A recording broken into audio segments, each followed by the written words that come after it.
Bien, Frédéric Jaffray, je vais commencer avec vous.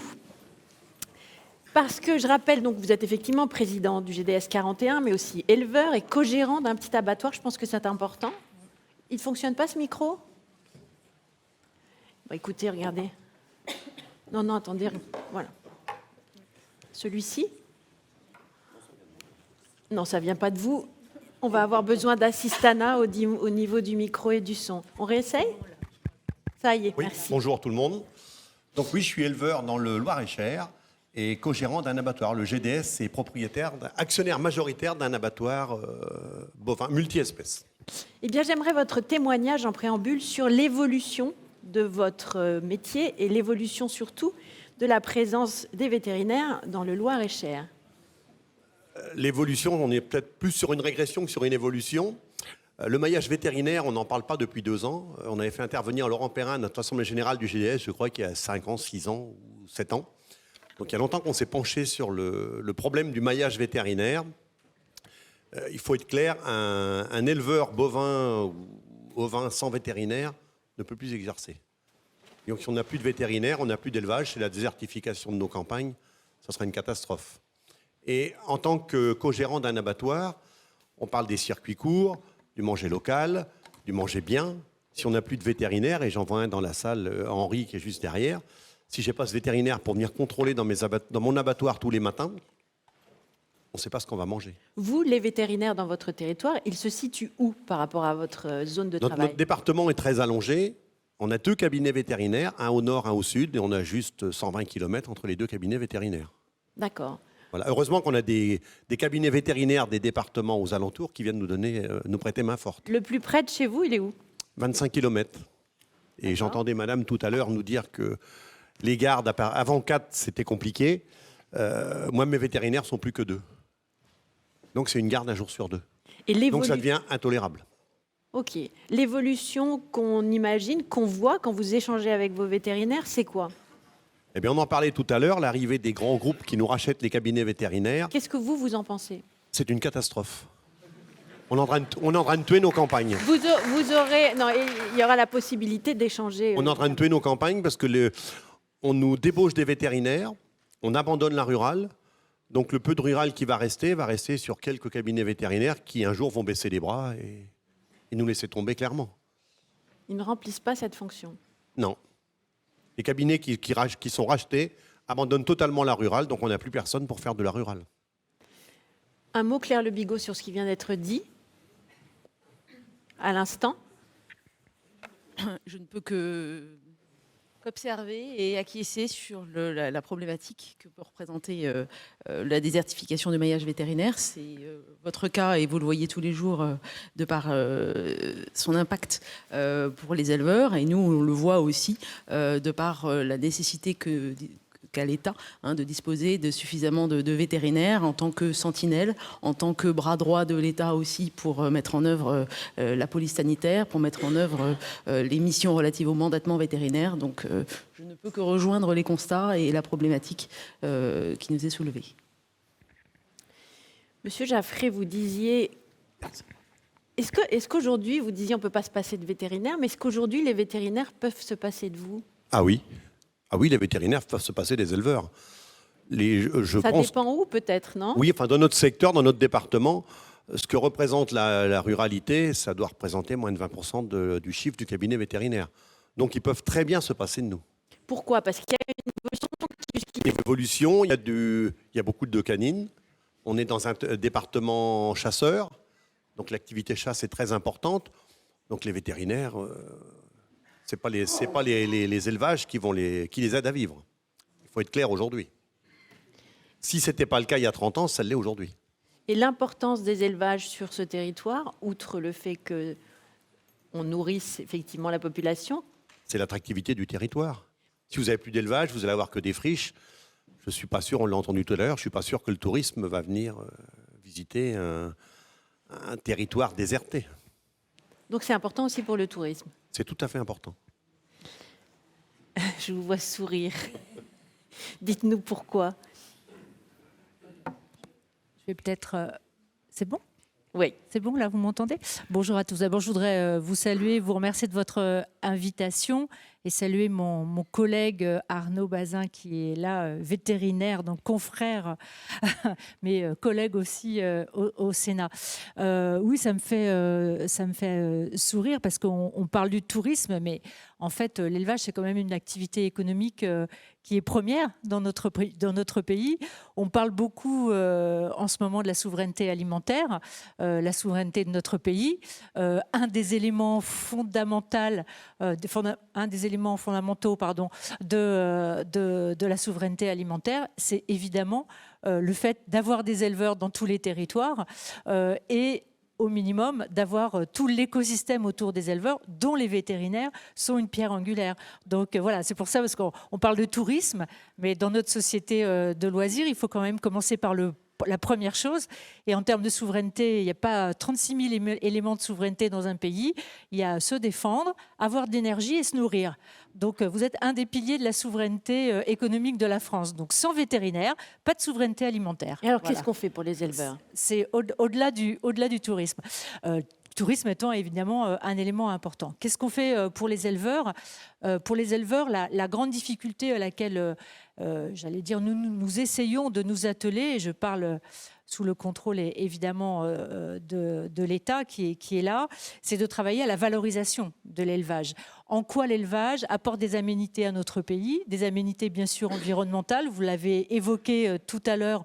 Parlons de tourisme, mais on peut parler des aménités environnementales. Dans un certain nombre de nos territoires, l'élevage a une fonction sur la biodiversité, a une fonction sur la qualité des paysages, a une fonction sur la qualité agronomique. Donc l'élevage est tout à fait fondamental dans l'équilibre environnemental de notre pays. Évidemment, une importance, je l'ai dit, sur la souveraineté. Et pour tout cela, il faut valoriser le métier d'éleveur. Et il n'y a pas 36 000 solutions. C'est-à-dire qu'il faut retrouver de la compétitivité dans l'élevage. Vous savez que l'élevage, la compétitivité, elle se fait sur ce qui est du lait par le salaire des éleveurs. C'est-à-dire c'est le salaire aujourd'hui des éleveurs en France très faible qui fait que notre lait, par exemple, est encore compétitif. Mais sur la viande, ça n'est même plus le cas. Donc il faut qu'on n'oublie pas de travailler les facteurs de compétitivité. Et je pense que les vétérinaires ont leur place à jouer dans ce retour à la compétitivité parce qu'il faut se poser des questions sur comment on mène son élevage. Est-ce qu'on peut le mener de façon plus courte en temps? Comment on peut faire de la sélection, une meilleure sélection pour assurer de la compétitivité? On nous a mené depuis quelques années sur de la montée en gamme pour améliorer le revenu des agriculteurs. Cette montée en gamme, aujourd'hui, elle se heurte à une problématique de crise, à une problématique d'inflation et une problématique de manque de moyens de nos concitoyens qui vont vers des produits moins valorisés. Eh bien, il y a quelques années, nos agriculteurs, nos éleveurs étaient capables de produire de façon compétitive ces productions moins valorisées. Aujourd'hui, on n'est plus capable. Et je pense que les agriculteurs doivent retrouver ce chemin-là et que sur ce chemin-là, le rôle des vétérinaires est extrêmement important. Donc il faut revaloriser notre alimentation et être capable d'être compétitif. Voilà. Et je pense que les vétérinaires et les éleveurs ensemble ont un rôle fondamental. Claire Le Bigot, on avait évoqué lors de notre échange préalable l'éthique et puis aussi évidemment l'indépendance des vétérinaires. Et je voudrais revenir, puisqu'on évoquait tout à l'heure le rachat, la débauche de certains vétérinaires, je voudrais revenir sur cette question. Alors, au-delà je ne parlerai pas du rachat, puisque c'est je dirais quelque chose qui est encore en jugement, donc pour ma part, je ne peux pas me prononcer, mais je parlerai vraiment de l'indépendance qui est pour nous absolument capitale. Les filières agroalimentaires, mais aussi l'État, ont besoin de vétérinaires qui soient indépendants. C'est beaucoup mieux tout de suite. Besoin de vétérinaires qui soient indépendants pour différentes raisons. Le vétérinaire est bien évidemment garant de la santé publique vétérinaire, notamment au-delà au regard des antibiotiques qu'il délivre. Et les antibiotiques, vous le savez, est un enjeu majeur de santé publique dans le monde entier. Et donc, le fait d'avoir un vétérinaire indépendant fait qu'il fera bien évidemment attention aussi aux antibiotiques qu'il peut délivrer dans le cadre de ses prescriptions. Nous avons besoin aussi de vétérinaires qui soient indépendants au regard lors de la certification. Les vétérinaires font un certain nombre de certifications. Ils engagent d'ailleurs là-dessus leur responsabilité personnelle. Et donc, on a besoin de quelqu'un qui soit en capacité de pouvoir dire, bien là, non, je ne certifie pas parce que je ne suis pas en mesure de dire que là, en mon âme et conscience, ce produit ou cet animal respecte toutes les prescriptions qui me sont demandées. Donc, il faut que cette personne, ce vétérinaire, puisse avoir suffisamment de recul et donc d'indépendance pour pouvoir dire à un moment, eh bien non, je ne le ferai pas parce que ça ne respecte pas les prescriptions. Et puis, besoin d'indépendance aussi quand il détecte une maladie. Eh bien, un vétérinaire doit pouvoir dire aussi à un moment, eh bien là, il y a une maladie et donc attention, je déclenche, je dirais, la série des événements qu'il doit y avoir après parce que je mets en danger et l'élevage, bien sûr, mais aussi l'ensemble d'une filière. On l'a vu, on le voit malheureusement tous les jours, notamment avec l'influenza ou avec la peste porcine. Il faut qu'on ait des éleveurs qui puissent être sentinelles et qui puissent tirer la sonnette d'alarme quand c'est nécessaire. Et donc pour ça, il faut avoir aussi ce recul et cette indépendance pour pouvoir le faire. En restant sur ce sujet, quelles sont les mesures qui existent ou celles qu'on peut envisager pour favoriser justement toutes ces prises de conscience, enfin pour favoriser la surveillance et l'indépendance? Pardon. Il y a différentes choses. Sur l'indépendance, bien sûr, il y a tout ce qui est code de déontologie vétérinaire que le Conseil national de l'ordre veille scrupuleusement à appliquer. Il y a aussi tout ce que la relation entre l'État et le vétérinaire qu'on s'engage, nous, à essayer de conforter au maximum pour que les vétérinaires puissent être en capacité de dire, bien là... Là, il faut faire quelque chose. Et puis, je dirais le dossier qui est en cours, de façon à permettre aux vétérinaires d'être totalement en libre arbitre et de pouvoir décider quand c'est nécessaire soit de signaler, soit de prescrire ou non quand c'est nécessaire. Frédéric Jaffray, je reviens vers vous. On a parlé de PSE ensemble. Quelle est votre opinion sur les PSE? Le PSE, c'est une bonne formule quand le vétérinaire de l'exploitation est associé au PSE. Sinon, avoir un vétérinaire qui signe des ordonnances, moi je demanderais à ce que le vétérinaire qui signe l'ordonnance assure les permanences et les astreintes.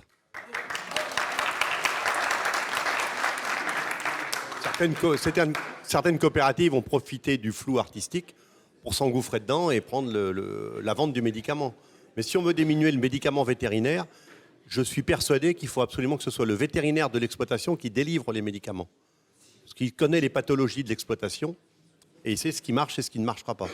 Le vétérinaire qui est à quelques centaines de kilomètres ne connaît rien du tout de cette problématique. Donc là, on parle aussi surtout de contraintes équilibrées, c'est-à-dire les mêmes contraintes pour tous les acteurs. C'est de ça dont on parle. Tout à fait.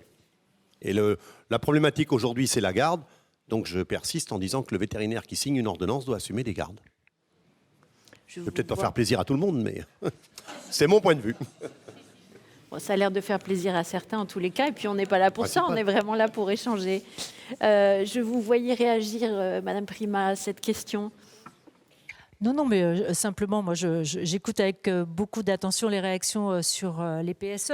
Je veux simplement dire que, effectivement, on a vu quand même, j'ai vu un rapport de l'ANSES qui parlait de l'amélioration de la prévention. Je pense que c'est aussi le rôle des PSE qui a permis cette amélioration en fait de la prévention. Et bon, mais en vous entendant, pardon de sortir un peu de la question, mais en vous entendant, je me dis qu'il y a quand même des univers qui sont très très cloisonnés aujourd'hui et que si on veut redonner beaucoup de peps et beaucoup d'envie, beaucoup d'intérêt pour les jeunes vétérinaires à exercer ce rôle, il va falloir décloisonner peut-être tout ce qu'on connaît jusqu'à présent et s'interdire aucune solution. Alors j'ai compris que vous étiez très opposé au regroupement et au rachat des cabinets, etc. Mais peut-être qu'il n'y a pas une seule solution en fait et que les solutions elles doivent être aussi agiles dans le sens où il n'y a pas la même solution dans tous les territoires et que peut-être c'est l'agrégat de ces solutions et le décloisonnement de toutes les solutions qui est peut-être la solution entre guillemets.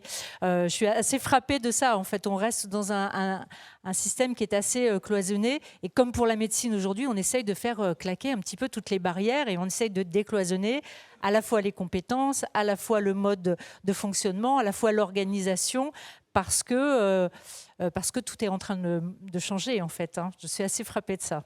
Je suis d'accord avec vous, mais on n'a jamais cloisonné. Et je vous dis qu'on a dans notre PSE, il faut inclure le vétérinaire sanitaire. Oui, bien sûr. On l'a fait dans notre département, ça a très bien marché. Bon, après, la réglementation a changé, on ne pouvait plus avoir de PSE, mais on a toujours inclus nos vétérinaires. Ouais, bien sûr. On n'a jamais fait de cloisonnement à dire absolument pas question d'en évincer l'un ou l'autre. On reviendra sur cette question. J'aimerais qu'on aborde les mesures qui existent ou qui sont en train d'être analysées. Et j'aimerais qu'on parle de téléconsultation, de télémédecine. Qu'est-ce que vous en pensez, vous, Frédéric Jaffray? Je pense qu'il faut vivre avec son temps. La télémédecine, c'est certainement une bonne chose. Mais là encore, je reviens sur une problématique, c'est qu'il faut qu'on inclue notre vétérinaire sanitaire. Il faudra qu'on éduque aussi l'éleveur à la télémédecine, parce que si le vétérinaire est à 20 km, il faut savoir de quoi on va parler. Mais il faudra que ce soit le vétérinaire sanitaire qui suive la télémédecine de l'élevage. Parce que sinon, là, on va avoir la même problématique qu'avec les PSE ou les médicaments, et on va se retrouver avec un vétérinaire qui est à plusieurs centaines de kilomètres et qui va aussi, là, trouver une brèche et s'infiltrer légèrement. Claire Le Bigot, télémédecine, c'est pas forcément seulement téléconsultation, c'est quoi?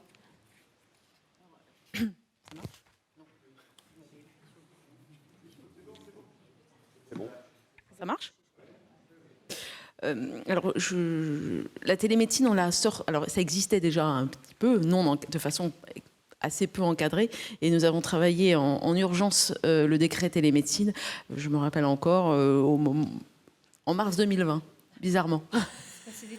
Voilà, en mars 2020, il s'est passé beaucoup de choses, et donc il a fallu faire un décret en urgence pour permettre aux vétérinaires de pouvoir continuer la surveillance et la gestion des animaux. Alors la télémédecine, c'est assez, je dirais, c'est assez complexe, et le décret qu'on a écrit est quand même assez compliqué à comprendre. Il y a un certain nombre de différences qui sont faites avec des spécificités très particulières.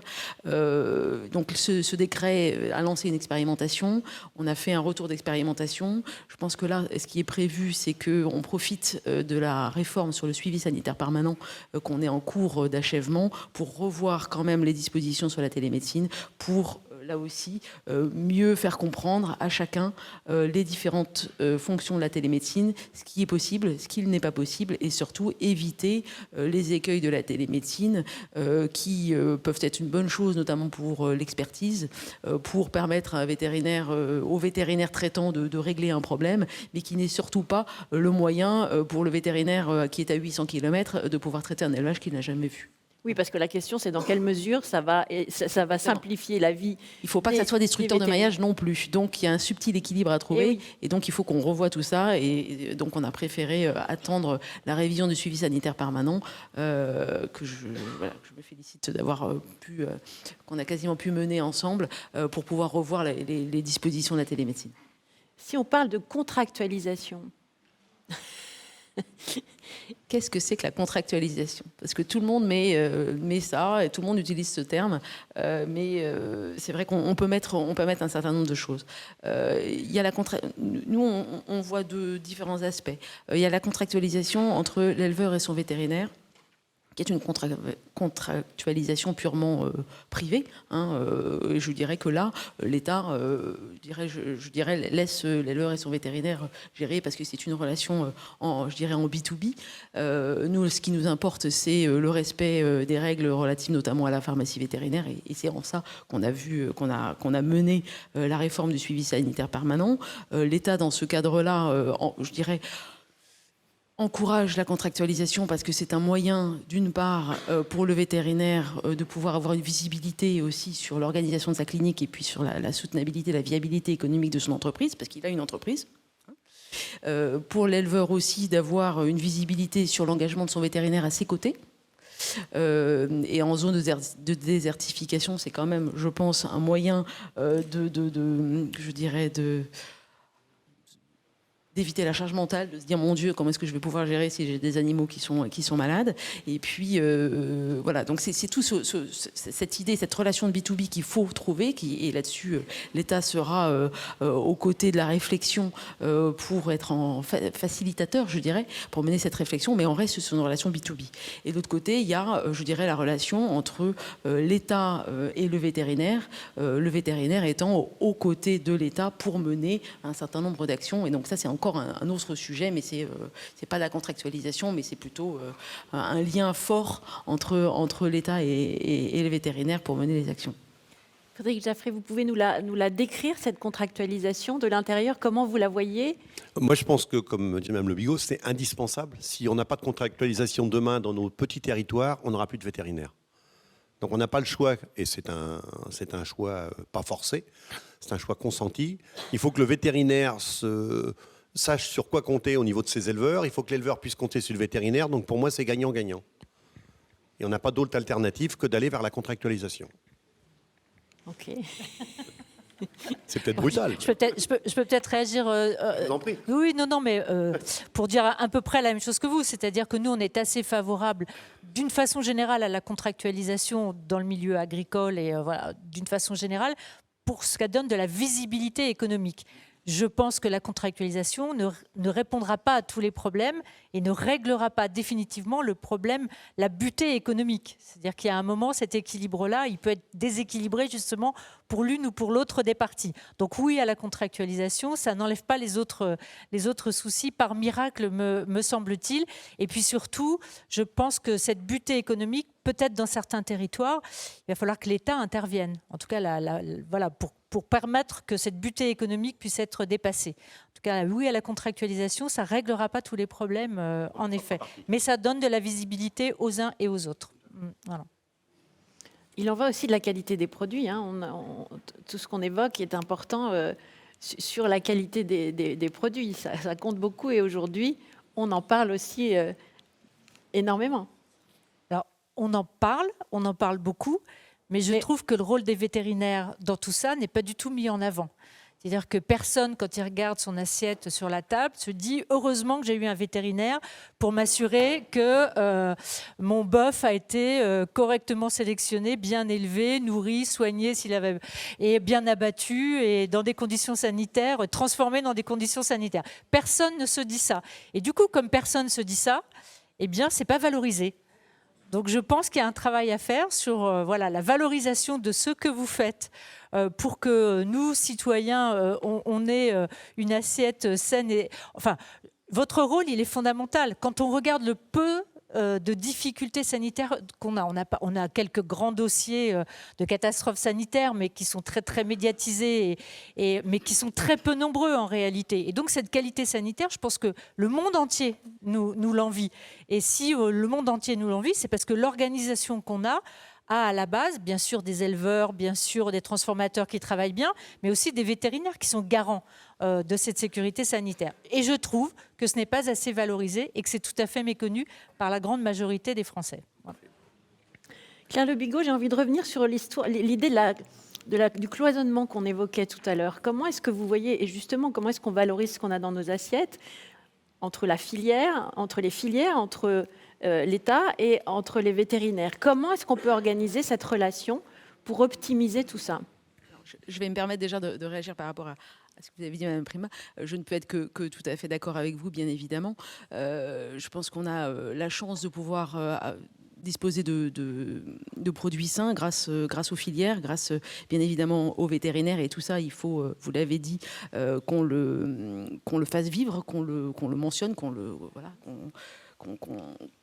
fasse prendre conscience à tous de la chance que nous avons et de l'équilibre que ça représente, d'équilibre fragile que cela nécessite, malheureusement que cela enjoint. Il faut aussi qu'on se rende compte que les filières, c'est bien évidemment une qualité sanitaire, mais c'est aussi une performance économique. Que je dirais, l'action du vétérinaire au sein des élevages et au sein des filières, c'est aussi un garant de la performance sanitaire de l'exploitation et d'une filière, mais du coup de sa performance économique. On le voit que trop bien dans le cadre des crises. On a vécu l'influenza de façon très très forte ces dernières années. On n'a pas encore, je l'espère, eu de crise de peste porcine. En tout cas, pour ma part, je mets des sparadraps dans toutes les frontières pour éviter que ça passe. Mais on ne saurait trop dire que si jamais on a une problématique sanitaire, c'est toute une filière qui peut tomber, qui peut avoir de grosses difficultés. Et cela nécessite l'intervention des vétérinaires aux côtés des éleveurs et aux côtés des filières. Donc, il faut vraiment que les filières se rendent compte que les vétérinaires sont certes un bien collectif pour la qualité sanitaire, mais aussi pour la performance économique de l'ensemble de la filière.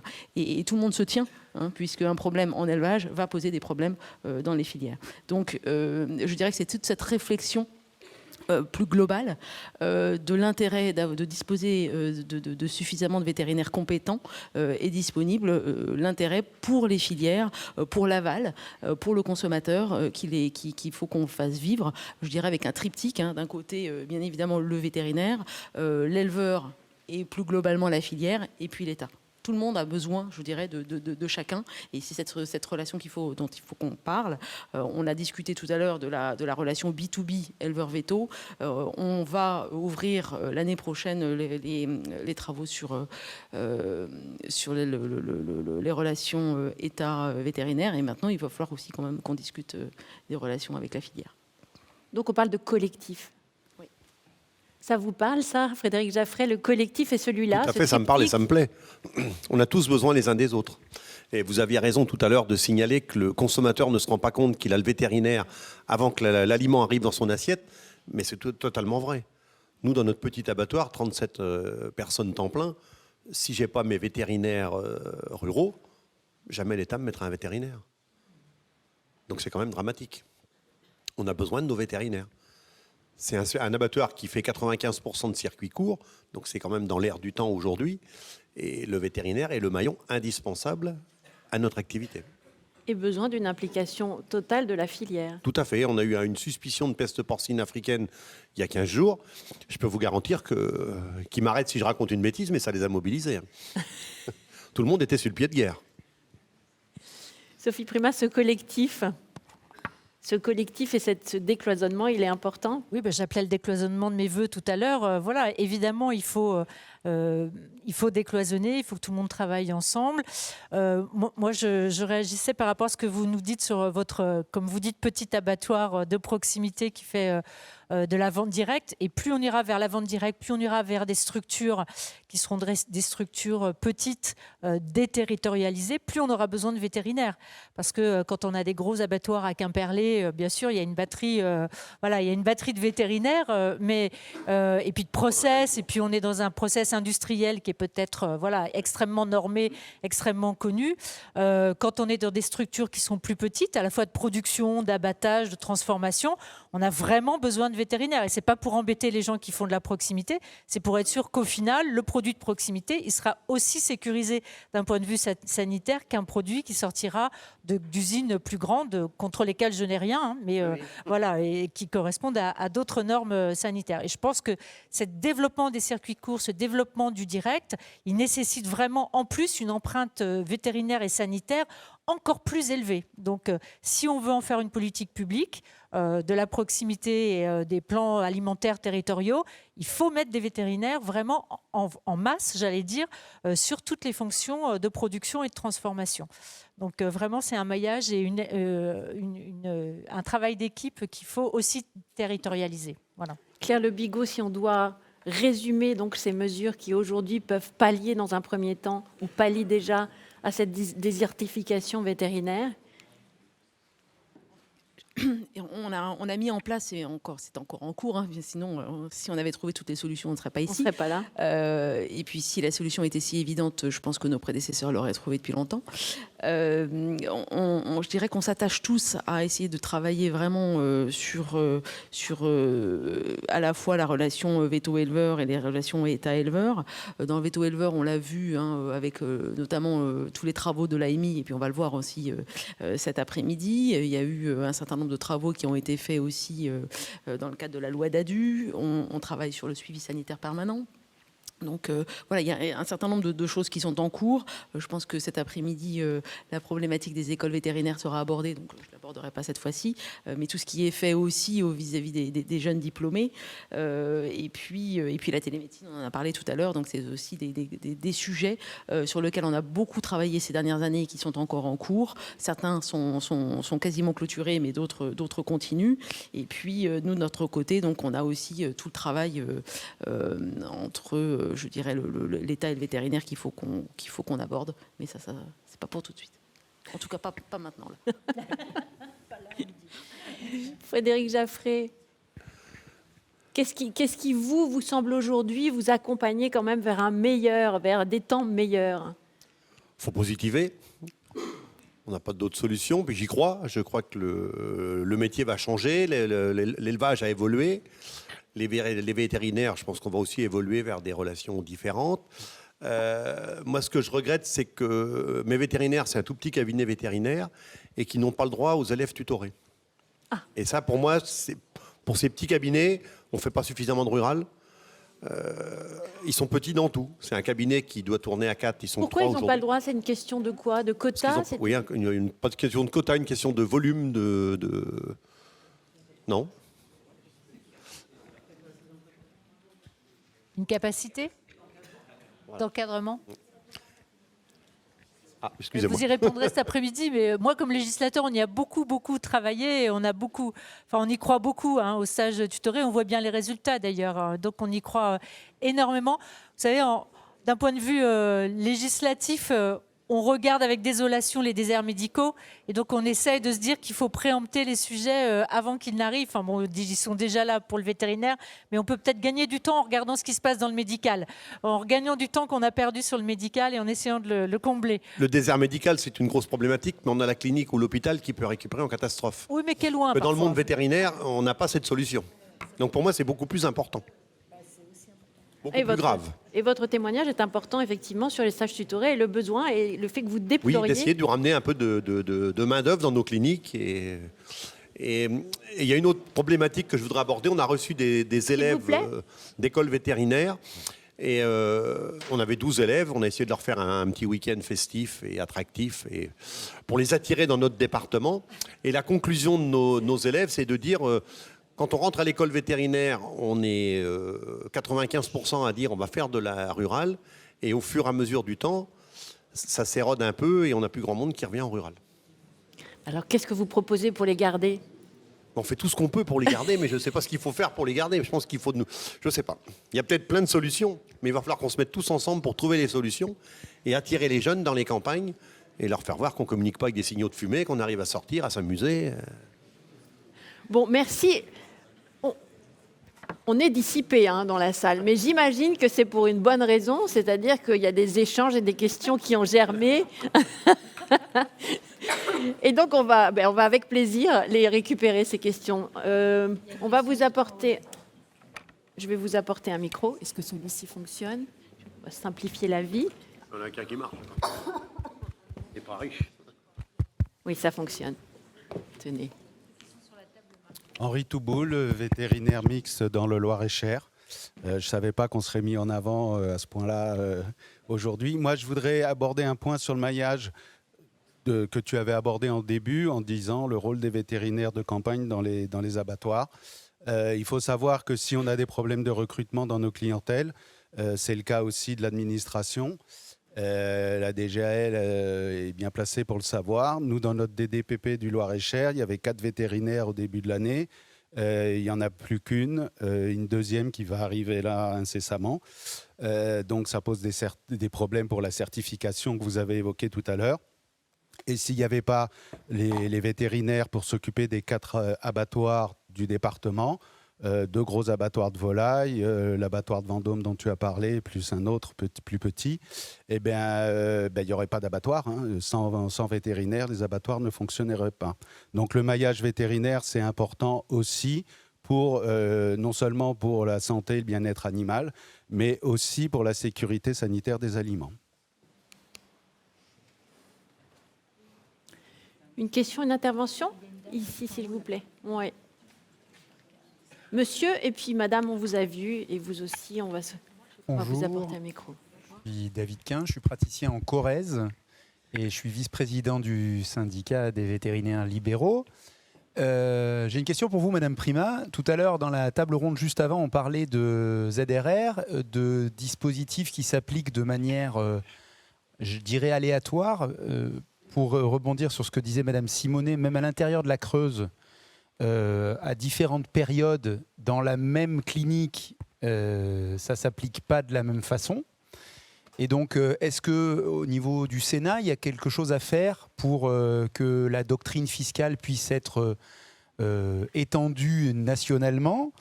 Est-ce que, pour le coup, il y a quelque chose à faire pour que, on l'a expliqué, Lucille tout à l'heure l'expliquait bien, le point de rupture, c'est une garde sur 4 au lieu d'une garde sur 5. La doctrine fiscale, c'est 50% de rachat de parts au minimum pour bénéficier du dispositif. Donc, est-ce qu'il y a moyen d'arriver à ces 20% finalement ? Est-ce qu'il y a moyen, est-ce que ces 20% s'appliquent, puisque ça serait une garde sur 5, ça veut dire 5 associés en gros, hein. Alors, il peut y avoir des salariés, mais enfin, si on partait sur ce principe-là, et est-ce qu'on peut espérer un jour que ce soit uniforme sur le territoire national ? Vous posez une question à une sénatrice qui est profondément décentralisatrice. Donc, l'uniformité sur le territoire, je ne suis pas sûre qu'elle réponde à la volonté et aux problématiques de l'ensemble du territoire. Alors, sur les questions que vous m'avez posées, très honnêtement, je ne suis pas assez expert techniquement pour vous répondre. Donc j'ai mon collègue Arnaud, si tu veux répondre. Non, il ne veut pas répondre. Pas mieux, qui est de la commission des finances. Donc moi, je veux bien ouvrir un chantier avec vous, d'autant que je travaille pas mal avec votre président de département, voilà, que j'ai eu tout à l'heure au téléphone avant de venir. Donc je veux bien travailler avec vous sur ce sujet-là pour l'approfondir, parce qu'on va avoir d'autres moments législatifs où on pourra travailler avec l'État et avec vous sur ces sujets-là.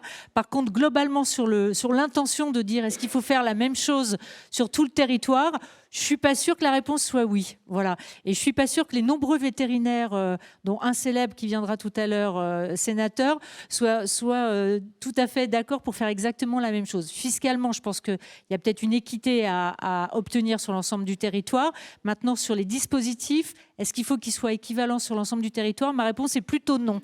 Voilà. Et sur le détail, je suis prête à travailler avec vous et avec Arnaud, bien sûr, sur ces sujets-là. Pardon de l'incomplétude de ma réponse.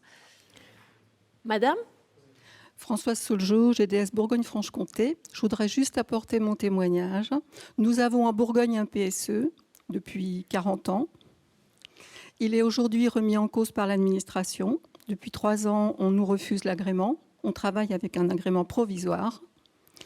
Et on est le seul PSE qui reste de GDS, hein, j'entends bien, qui travaille avec des vétérinaires ruraux et qui le soutiennent encore aujourd'hui.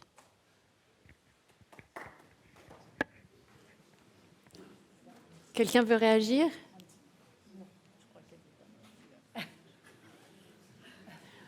Peut-être autour de la pause déjeuner. Oui ? Madame ? Oui, bonjour. Fanny Ralambeau, donc je suis l'adjointe du directeur de l'École nationale vétérinaire de Toulouse et je suis en charge du dispositif stage tutoré pour le national. Et vous serez avec nous sur la prochaine Voilà. table ronde. Donc je voulais juste faire deux petits commentaires. Le premier, c'est pour faire un petit teasing et vous expliquer pourquoi peut-être certaines structures ont vu leur candidature ne pas être acceptée. Donc il y a plein de raisons, on y viendra cet après-midi. Et on évolue aussi au niveau du comité de pilotage. Et puis juste le second commentaire, c'est monsieur, vous avez peut-être eu énormément de chance d'avoir des étudiants ou des futurs étudiants qui voulaient faire de la rurale. Parce qu'en école, on a plutôt une population qui arrive et qui veut faire de l'équine, de la faune sauvage, du zoo, du chien. Et en fait, on les incite au cours du cursus à venir vers les productions animales. Voilà, on a plutôt l'inverse. Voilà.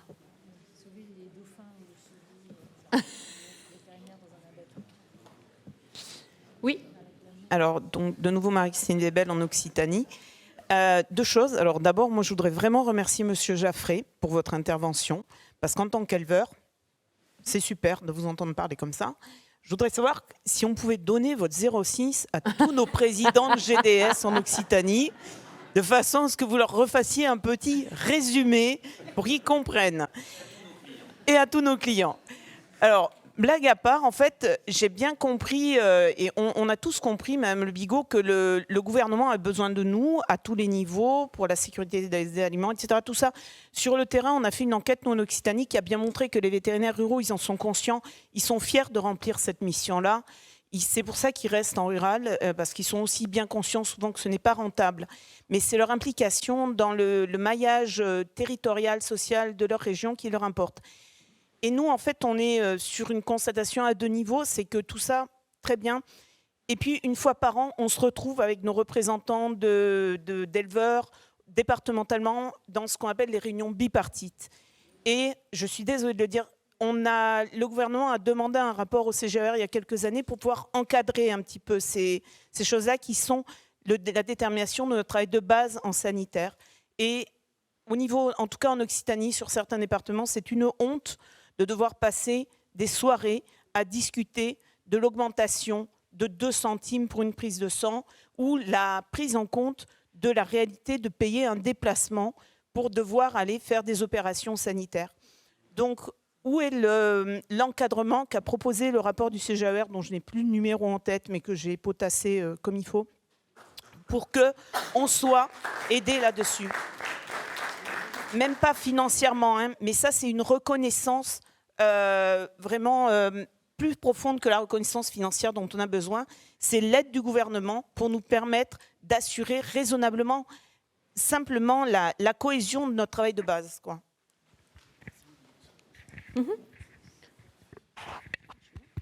C'est bon, ça fonctionne. Je suis là. Claire, oui. Il marche pas, hein? Si. Il marche. Je vous l'ai dit, merci madame. Donc c'est un rapport qui doit être de 2015, non, je pense que quelque chose comme ça. Je vois que ça acquiesce là-haut.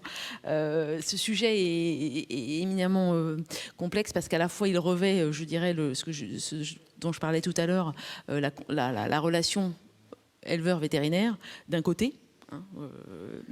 Combien je paye mon vétérinaire pour qu'il puisse venir dans l'élevage pour réaliser les actes nécessaires, et de l'autre côté combien je paye mon vétérinaire et combien est-ce que l'État est prêt comment l'État est prêt à encadrer, je dirais, cette surveillance sanitaire du cheptel de manière globale. Donc la partie sur la relation B2B éleveur-véto, on a commencé à y travailler dans le cadre du suivi sanitaire permanent, et ça fait partie aussi du sujet qu'on doit continuer, notamment dans le cadre de la contractualisation. Et puis l'autre partie sur l'éleveur état vétérinaire, ça fait partie des travaux à venir. Oui, on vous écoute, monsieur. Oui, merci. Christophe Moulin, président de GDS France. Je salue particulièrement donc les propos en partie de ce qu'a pu relater Frédéric Jaffray. Par contre, je vais m'inscrire un petit peu en faux. Madame, j'ai oublié votre nom sur les... Madame Bigot. Non, c'est pas Madame Bigot. Ah, Madame Prima. Madame Bigot. Non, la madame qui est intervenue tout à l'heure en ciblant une problématique locale chez elle en Nouvelle-Aquitaine, en Occitanie, que vous avez... vous êtes intervenu donc en mettant en cause quelque part peut-être quelques éléments perturbateurs dans vos bipartites, et en l'occurrence des présidents de GDS. Excusez-moi, je ne peux vous dire que dans les bipartites, effectivement, la chance que nous avons, et on parlait d'une délocalisation quelque part. Il y a effectivement des acteurs départementaux, ça se traite effectivement en département, et je tiens à respecter donc les approches que les uns et les autres ont pu avoir, parce que comme ça a été dit également, les problématiques ne sont pas similaires entre un département de 41, entre un département fortement peuplé d'animaux. Donc laissons, s'il vous plaît, donc au moins le crédit de ces représentants-là d'éleveurs aussi pour une négociation, ça se mène avec les deux parties. Et je tenais à rappeler que c'est pas forcément le 06 de Monsieur Jaffray qui répondra à toutes ces problématiques-là. Je voudrais vraiment insister sur la nécessité pour mes collègues, Olivier Lapôtre, président du syndicat national des inspecteurs en santé publique vétérinaire, et en tant qu'inspecteur en santé publique vétérinaire comme vétérinaire contractuel, nous avons toujours besoin de vétérinaires praticiens parce que nous serions aveugles sur la détection des maladies réglementées si nous ne les avions pas sur le terrain. Et donc, ce maillage vétérinaire est important pour permettre à l'État d'avoir moins de vétérinaires que dans d'autres États de l'Union européenne. Malgré tout, ce moins d'inspecteurs de santé publique vétérinaire ou de vétérinaires contractuels, il est maintenant, vous avez dit, Madame la sénatrice, vous avez parlé d'abattoirs où on pouvait avoir une équipe de vétérinaires. Actuellement, il y a plusieurs dizaines de postes vacants en abattoir et des très gros abattoirs devraient cesser un tiers, voire les 2/3 de leurs activités. Ils sont plusieurs dizaines maintenant, parce qu'il n'y a plus de vétérinaires. Et quand vous me parlez d'abattoirs de plus de 100 000 tonnes, c'est aussi le cas dans ces abattoirs de plus de 100 000 tonnes. Et donc nous avons aussi grandement besoin de collègues libéraux comme contractuels dans des petits abattoirs. Je ne sais pas s'il y a 37 personnes, vous avez parlé, vous êtes un petit abattoir, pas vraiment quand même. Oui, On en connaît qui ont moins de 5 personnes. Et nous avons besoin de ces vétérinaires, mais comme l'a dit Madame la sénatrice, on a un problème de territoire. Les territoires sont différents, mais est-ce qu'il faut qu'on ait des tarifs équivalents pour pouvoir aller chez un éleveur en matière de temps de déplacement, de temps de trajet? Est-ce que les problématiques d'heures de nuit ou autres de travail doivent être les mêmes en PACA ou en Bretagne? Comment faire en sorte, est-ce qu'il y a une volonté que les éleveurs des différents territoires soient à armes égales, ou est-ce qu'il ne faut pas et qu'on joue le jeu de la libre concurrence entre des zones à forte densité d'élevage et les autres? Peut-être est-ce quand même un choix politique? La réponse est oui. Jacques. Oui, c'est un choix politique. Oui, Oui, bonjour. Donc Jacques Guérin, président du Conseil national de l'Ordre des vétérinaires. Et dans le titre de la table ronde, j'ai compris qu'il y allait avoir des évolutions, des travaux qui sont aujourd'hui en train de se finaliser. Alors, je le sais d'autant plus que nous sommes un certain nombre ici à y avoir participé, et on n'est jamais mieux servi que par soi-même. Ceci dit, ça veut dire quand même que nous sommes proches d'aboutir. Claire, je pense que tu confirmeras. Ça veut dire que derrière, est-ce qu'il y a un temps réglementaire ou législatif qui va être nécessaire? Et donc, du coup, si la réponse est oui, je vais me tourner vers Madame la sénatrice pour dire, est-ce qu'on a un espace, soit au Sénat, soit à l'Assemblée nationale, soit aux deux, pour pouvoir traiter des questions qui devront être, dont le cadre réglementaire devra être, je dirais, élaboré. Et pour pouvoir les traiter rapidement. Et oui, parce qu'on est dans l'urgence quand même. Donc l'idée, c'est que les vétérinaires praticiens de terrain, les éleveurs aussi, voient du concret, je dirais, dès 2023. C'est quand même ça notre objectif. Est-ce qu'on est sur la bonne voie? Je commence. Alors, il y a des travaux qui doivent être traduits au niveau réglementaire, mais tout ne doit pas passer par la loi. Donc, certaines choses doivent passer par la loi et le nécessitent, notamment tout ce qui est délégation. Ça passera par la loi et je ne peux pas le faire au niveau réglementaire. Par contre, il y a un certain nombre de choses, notamment sur le suivi sanitaire permanent, qui devront être traduits dans des décrets. Et donc, ça, c'est prévu dès qu'on aura terminé nos travaux communs. On a une petite échéance, on sait à peu près... De toute façon, on a terminé notre dernière réunion pas plus tard que la semaine dernière, où il y a 15 jours. Donc le décret est en cours d'écriture. Voilà. Il faut du temps. On consulte, on finit les travaux. Alors, voilà. moi, je vais répondre pour la partie législative, monsieur le Président, pour vous dire que la situation étant un peu singulière en ce moment politiquement, notamment à l'Assemblée nationale, le Sénat serait ravi d'avoir en première lecture les dispositions législatives qui viendraient à améliorer la situation dans les déserts vétérinaires et donc la situation des vétérinaires d'une façon générale. Donc je fais offre de service immédiatement pour être à la fois informé et sur le qui-vive pour déposer, enfin en tout cas pour examiner soit un projet de loi, soit une proposition de loi si besoin était, sur les vétérinaires. C'est un sujet, vous savez, au Sénat qu'on aime bien. Évidemment, c'est un lien avec les territoires et qu'on suit parce qu'on sait l'importance que ça a sur toute la chaîne agricole et toute la chaîne de sécurité sanitaire, toute la transformation agroalimentaire. Et donc, moi, je fais offre de service et puis on trouvera ce qu'on appelle soit une niche parlementaire, soit on demandera au gouvernement et on aidera le gouvernement à trouver l'espace nécessaire dans les 6 prochains mois pour déposer rapidement ce projet de loi. En tout cas, nous, on est extrêmement volontaristes là-dessus. Voilà, vous pouvez compter sur nous. Merci. Déborah. Oui, donc Déborah Infante, mais vous m'avez déjà vu tout à l'heure. Dans l'autre sens. Non, mais dans l'autre sens. Je voulais juste revenir en fait sur est-ce qu'il faut avoir des outils nationaux, régionaux, etc. En fait, je crois que c'est toi qui en as parlé tout à l'heure.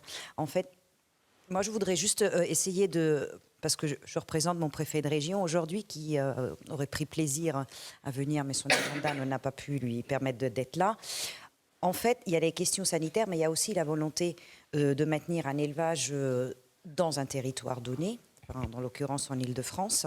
Donc ce lien, parce que c'est quand même aussi l'élevage créateur de valeur économique pour un tas de raisons.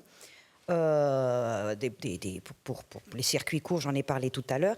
Et en fait, de placer aussi le dispositif sanitaire à l'intérieur de ce dispositif. Et je pense notamment à des leviers que peuvent avoir aujourd'hui l'État en région, et je pense au FNADT, sur des constructions et la manière de conduire une politique de souveraineté alimentaire avec le Conseil régional, avec les collectivités locales.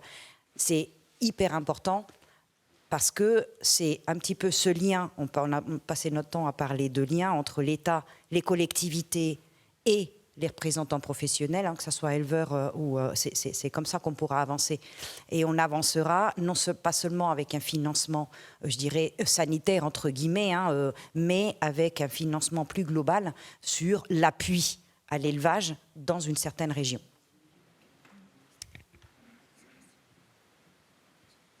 D'autres interventions? Allez.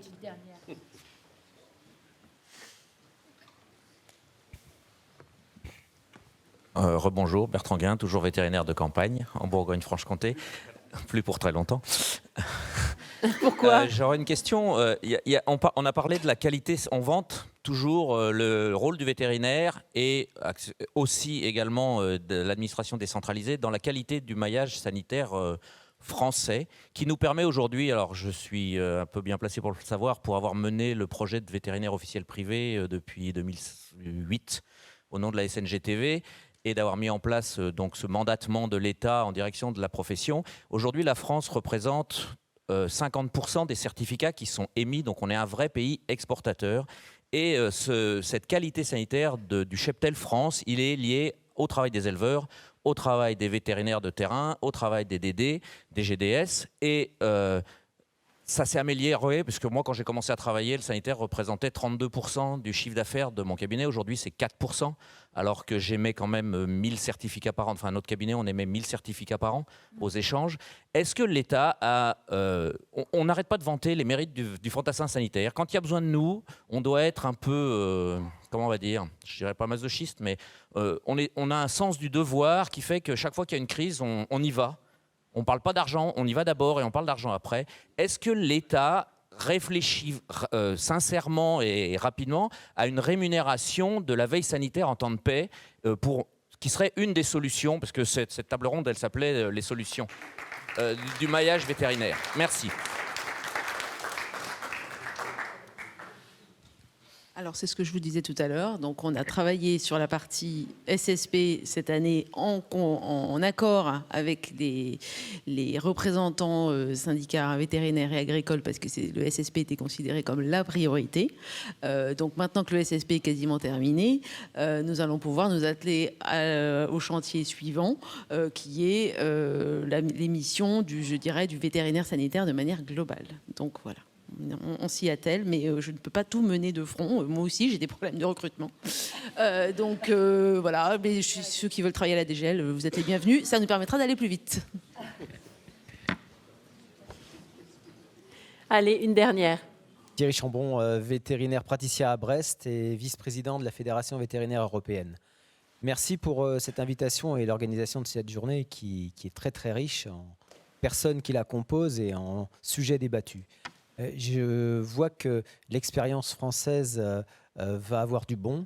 J'aimerais savoir si, à l'instar de ce qui s'est passé dans d'autres pays européens, où la problématique du maillage est exactement la même que celle de ce qui se passe en France, est-ce que des financements européens aussi vont abonder les financements des différentes actions qui vont être mises en œuvre en France? Merci.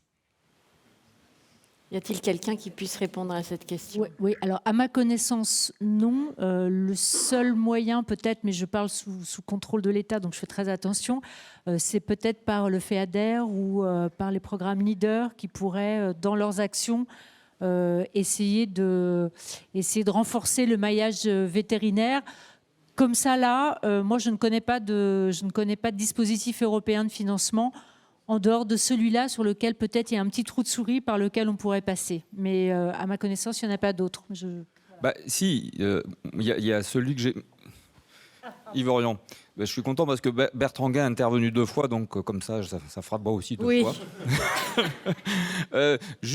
Bien si, les fonds là, dont on va bénéficier à travers les 2 PEI, qui sont donc des financements de pistes de réflexion et d'expérimentation de réflexion, sont des fonds FEADER mobilisés par les régions Nouvelle-Aquitaine. Et ça s'appelle des PEI. Alors, I, il faut reconnaître, c'est I de innovation. Voilà. Comment on invente le futur.